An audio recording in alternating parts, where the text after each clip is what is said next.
Shalom, shalom la famille, shalom à nous tous, bienvenue. Bien-aimés, c'est par rapport à la vidéo, toutes les louanges et adorations ne sont pas pour toi. Plusieurs personnes ont eu à poser des questions et je suis là pour mieux expliquer. Avant de commencer, nous allons lire dans le livre de 1 Pierre, le verset 2 au verset 9. Je lis la parole. Mais vous êtes une race élue, une précrisse royale, une nation sainte, un peuple acquis, afin que vous annonciez les vertus de celui qui vous a appelé de la ténèbre à sa merveilleuse lumière. Amen.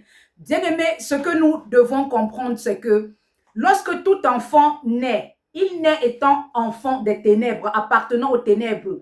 Donc, c'est lorsque tu grandis, tu reçois le Seigneur Jésus dans ta vie, que tu deviens enfant de lumière, comme nous l'avons vu. Donc, étant donné que tu appartenais aux ténèbres, spirituellement, bien sûr, que tu appartenais aux ténèbres, tu changes de position, tu deviens enfant de lumière, donc tu es enfant de Dieu, tu appartiens au Seigneur. Donc, il y a changement de position. Étant donné qu'il y a changement de position, tu deviens enfant de Dieu, tu deviens fiancé, tu deviens époux, tu deviens un sacerdoce royal, une nation sainte, tu es dans un sacerdoce royal.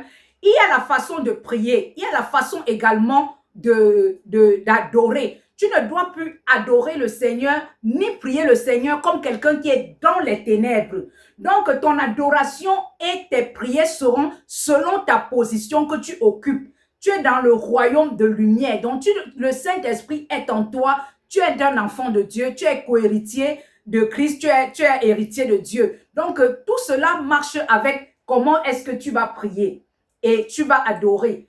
L'adoration maintenant, lorsque tu dis Saint-Esprit, viens. Tu as déjà le Saint-Esprit en toi au travers de la nouvelle naissance. Parce que lorsqu'un enfant de Dieu naît de nouveau, il reçoit le Saint-Esprit.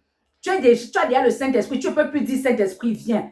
Et au travers de l'œuvre achevée de la croix, Jésus t'a sauvé à la croix. Tu ne peux plus dire Seigneur Jésus, sauve-moi. Non, dans la prière, tu ne peux plus demander qu'il te sauve ou tu adores que sauve-moi. Tu ne peux plus dire ta gloire, la gloire. Parce que la gloire de Dieu signifie la présence de Dieu. Donc, lorsque tu demandes, tu dis à Dieu, je veux voir ta gloire. Ça veut dire que tu veux voir la présence de Dieu qui est déjà avec toi. Donc, quelqu'un qui est dans le royaume est différent, doit parler différemment de celui qui est encore dans les ténèbres. Donc, c'est ce que j'ai voulu dire dans cette vidéo-là. Donc, nous allons prier différemment de celui qui est encore dans les ténèbres, même adoré.